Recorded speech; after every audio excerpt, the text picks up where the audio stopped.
For nearly a decade, the deep space array orbiting Kepler 186f had heard nothing. Then, on the 3,271st rotation, a faint pulse emerged, structured, rhythmic, and mathematically impossible to be random. At first, Earth Command dismissed it as static interference. But when Dr. Elara Kwon decoded the fifth harmonic of the signal into a Fibonacci sequence repeating in reverse, the tone in the control room shifted from skepticism to silence. The coordinates embedded in the signal led to the far reaches of the Helix Nebula, an area long feared by miners and traders alike. Local legends told of ghost ships and magnetic anomalies, but there had never been proof until now. The council convened in secrecy. The consensus: dispatch an uncrewed drone. But Elara, defying protocol, submitted herself as pilot.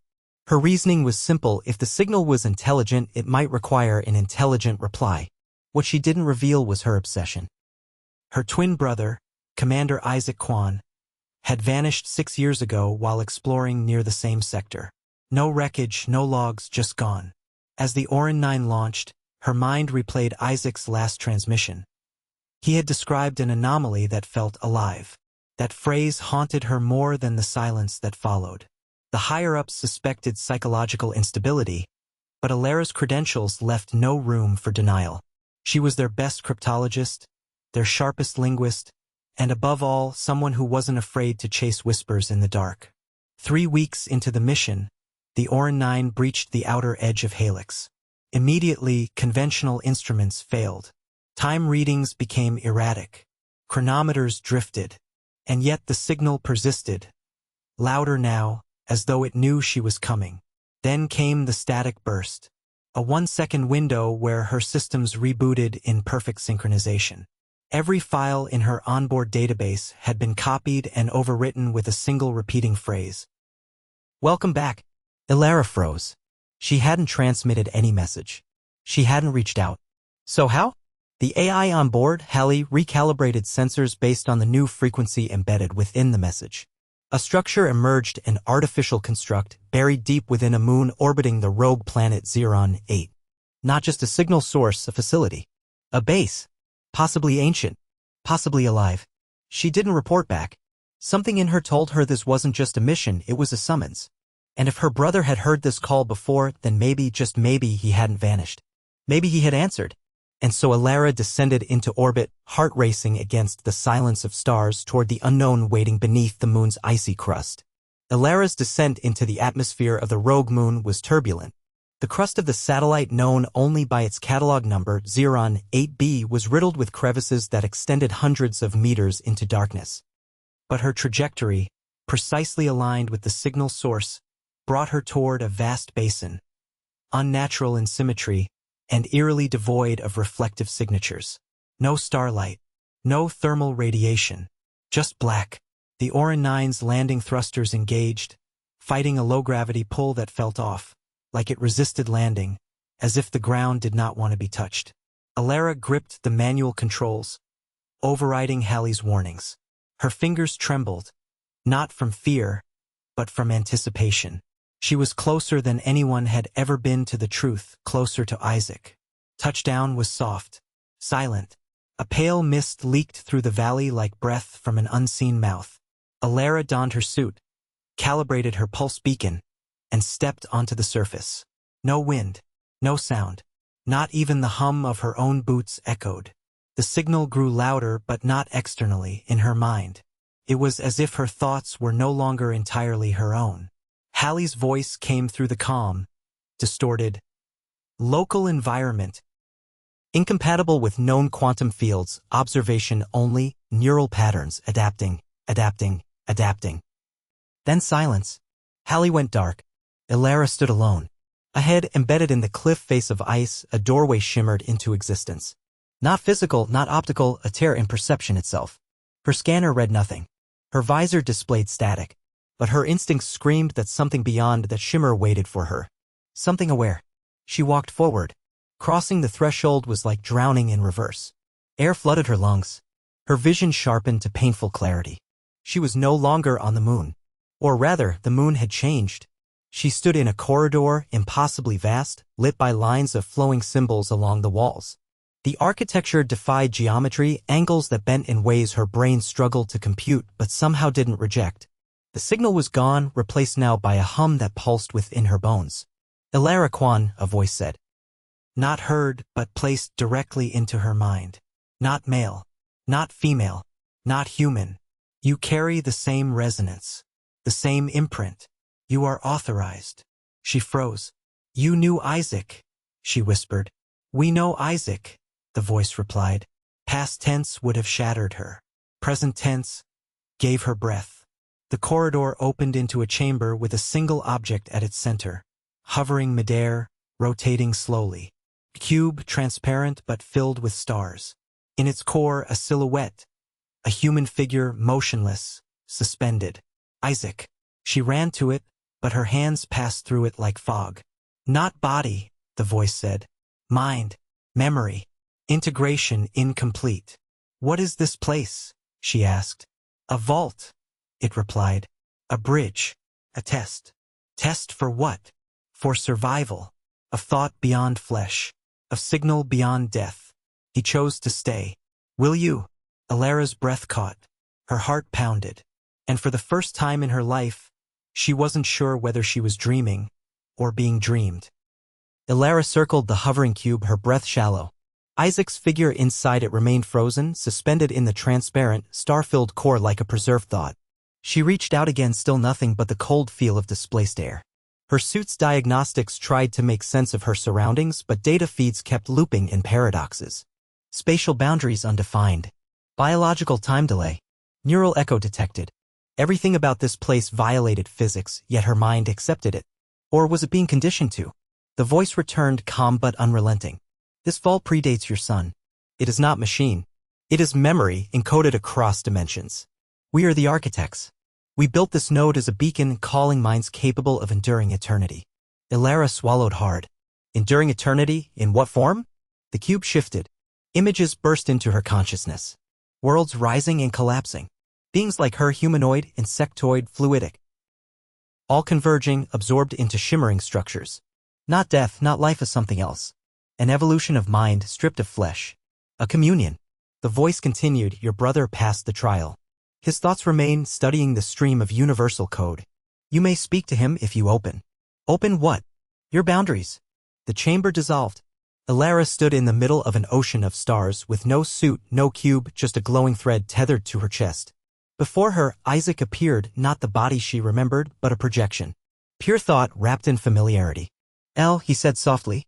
You actually followed me. Her knees gave. I thought you were dead. They said you disappeared. I did. But not in the way they think. This place, it teaches. It remakes you. At first, it hurt. I didn't want to let go. But then I saw everything. Past, future, the network of consciousness woven into time. I'm still me. Just wider. Tears welled in her eyes. You left without saying goodbye. I didn't want you to follow, he said. But the architects chose you. That means your mind's ready. The stars pulsed in sync with her heartbeat. Elara felt herself stretching, her memories drifting outward, her first mission, her mother's voice, her fear of silence, her dream of flying with Isaac as children. All of it floated beside her, no longer internal. She panicked. But Isaac held out his hand, glowing, stable. You don't have to cross, he said. But if you do, you'll never be alone again. This isn't death. It's expansion. But what about Earth? My life? My work. They're still real. But you'll see how small they are in the grand weave. And how much more you are. The chamber flickered back into view. The cube now pulsed with two figures, Isaac and a shadow of herself. Her physical form still stood beside it. Frozen. Breathing. Unchanged. You can return, the voice said. Once. Elara realized the trial had begun. She could go back, report everything, be hailed as the woman who found the architects.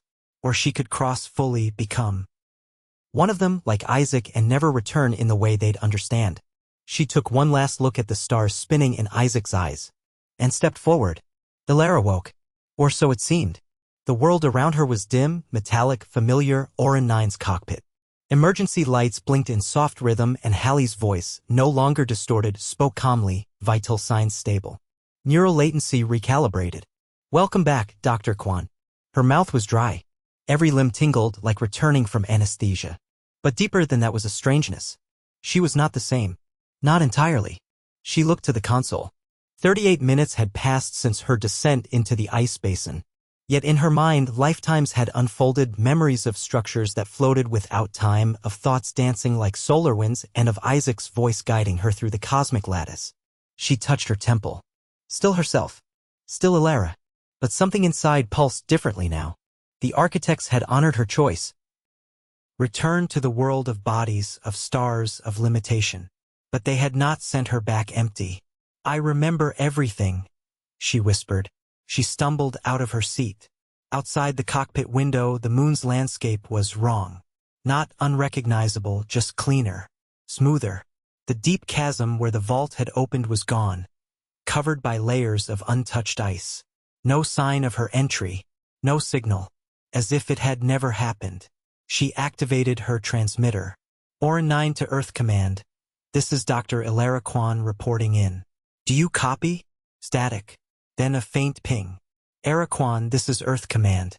Your vitals went dark. Where the hell have you been?" Relief surged. "I made contact." A pause. "Contact? With what?" She hesitated. "With something ancient. Alive. It's not a species. It's a network of minds. It calls itself the Architects." Another pause, this time longer. "Repeat that, Kwon." Your comm was scrambled. "Say again." She realized then it wouldn't make sense to them. Not yet. "I'm returning," she said. "Prepare for quarantine protocols." Her ship lifted off silently, drawn back toward the relay orbit. But her mind was already drifting. Isaac's final words had echoed inside her since the crossing. "Once returned, you are the bridge. A node between flesh and thought. Use it wisely." Back on Earth, the debriefings were exhaustive. Medical scans showed anomalies in her neural pathways, hyperconnectivity, impossible synaptic speeds. No foreign tech in her body. No physical trace of where she had been. But her dreams told the truth. She didn't sleep now. She navigated memories that weren't hers. She spoke in languages no Earth database recognized. She knew patterns, cosmic alignments, pulsar rotations that hadn't yet been discovered. They watched her, feared her, but they couldn't deny her. She became both legend and threat. Eventually, the Council assigned her to a black-level research station orbiting Europa. Isolated. Monitored. She accepted not as punishment but as protection for them. Because Elara Kwon had not returned alone. The architects lived within her now, quiet, observing, waiting. And every so often, when Europa passed through the shadow of Jupiter, her voice would shift. Her eyes would dim. And in the silence, she would whisper to the stars. "We are coming." Europa's orbit around Jupiter offered more than isolation. It granted silence. Deep, magnetic silence. Elara welcomed it. No static chatter from Earth. No bureaucratic surveillance she couldn't dismantle with a glance. The station, Argon Theta, was meant to contain her. But containment was meaningless now. In the weeks since her return, Elara had felt it growing. Inside her thoughts, beneath her words. Not an infection, but an echo. A rhythm not her own. The architects had called her the bridge. And now she understood why. She wasn't just a witness to their design. She was its seed. The first manifestation occurred on day 18. A mechanical arm in the laboratory began assembling a circuit array. Without instruction. No task had been queued. No code had been uploaded. It moved with purpose. Precision. When the crew checked the logs, the system reported design initiated by unknown root protocol, Kwon_core. They asked her if she did it. She said nothing. The design resembled no Earth technology, a neural lattice work etched into carbon strands. No silicon. No transistors. Just a flowing pattern of embedded resonance. When powered, the array hummed at a frequency imperceptible to the ear but felt through the skull. Test subjects who stood near it reported mild dizziness. One technician described seeing his deceased brother's face in the reflections. Another fell unconscious and claimed to have spoken with a version of himself that never joined the space program. By day 31, Elara began transmitting. Not through radio.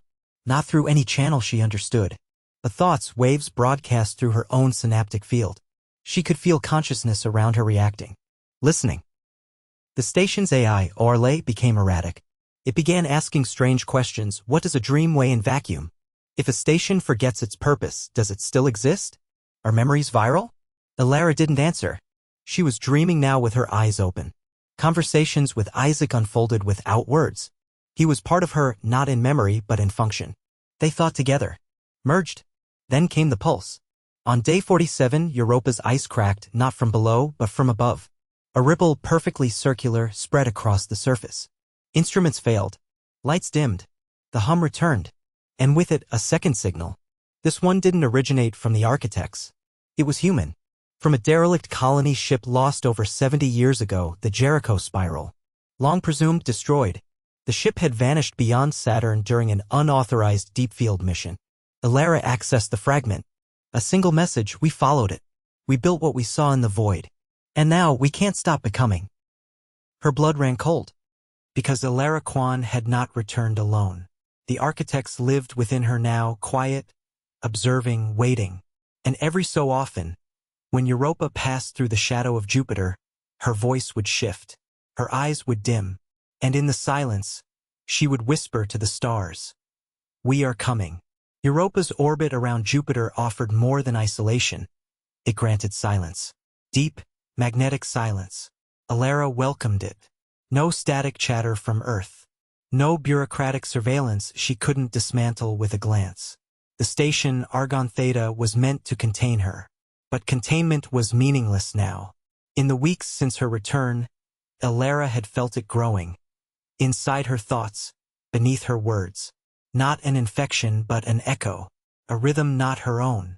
The architects had called her the bridge. And now she understood why. She wasn't just a witness to their design. She was its seed. The first manifestation occurred on day 18. A mechanical arm in the laboratory began assembling a circuit array. Without instruction. No task had been queued. No code had been uploaded. It moved with purpose. Precision. When the crew checked the logs, the system reported design initiated by unknown root protocol, Kwon_core. They asked her if she did it. She said nothing. The design resembled no Earth technology and neural latticework etched into carbon strands. No silicon. No transistors. Just a flowing pattern of embedded resonance. When powered, the array hummed at a frequency imperceptible to the ear but felt through the skull. Test subjects who stood near it reported mild dizziness. One technician described seeing his deceased brother's face in the reflections.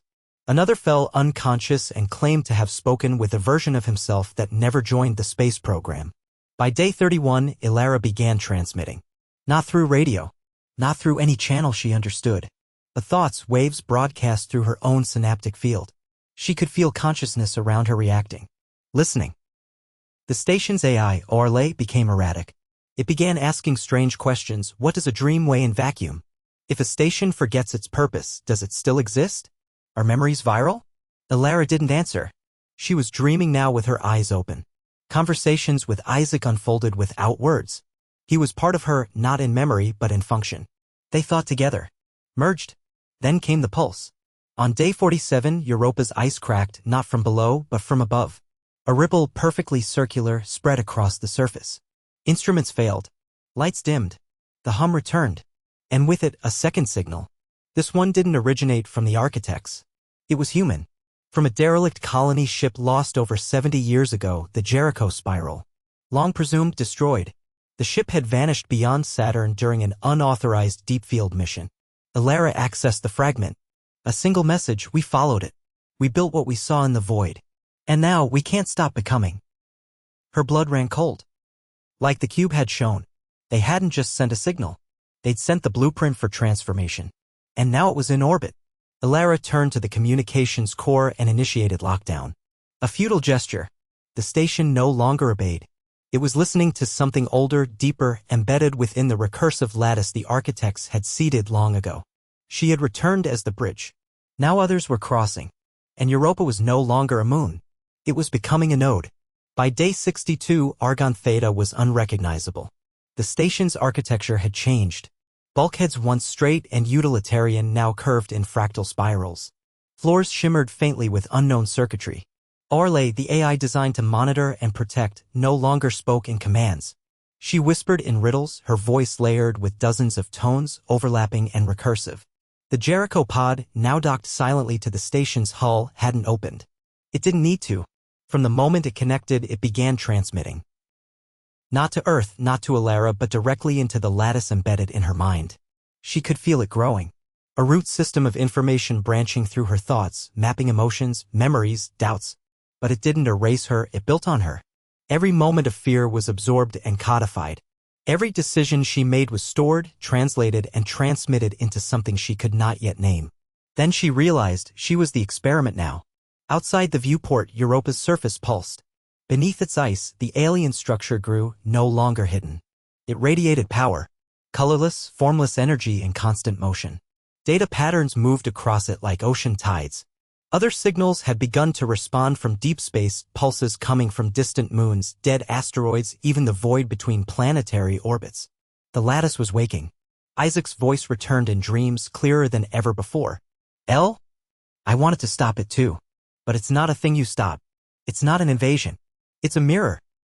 It only reflects what you offer it." "What are we offering?" she asked, in a whisper meant for no one. "Humanity," Isaac replied. "Our collective mind. Our chaos. Our beauty. Our hunger to go beyond skin and bone." The architects didn't come here to conquer. They came here to ask a question: are we ready to evolve? And now the answer was being written through her. Earth Command sent a long-range transmission. It arrived garbled, but enough of it remained. "Dr. Kwon, stand down. You are not authorized to interface with unidentified technology. The Argon Theta station is to be sterilized within 72 hours if compliance is not confirmed. A drone fleet is en route." Sterilized? They intended to burn the station. To contain what they didn't understand. To silence the signal before it reached Earth. Elara stood alone in the transformed control chamber, surrounded by symbols alive with awareness. She didn't answer the command. She simply closed her eyes and felt the station speak back to her. "You are not singular." The voice of the lattice said. "You are network. You are transmission. You are progenitor." And she knew what she had to do. With a single thought, she accessed the fusion core's override. Not to destroy the station, but to amplify it. She would send the truth. All of it. Not to the council. Not to the generals. To everyone. Every unfiltered mind. Because the architects hadn't chosen governments or armies. They had chosen the dreamers. And Elara was their voice.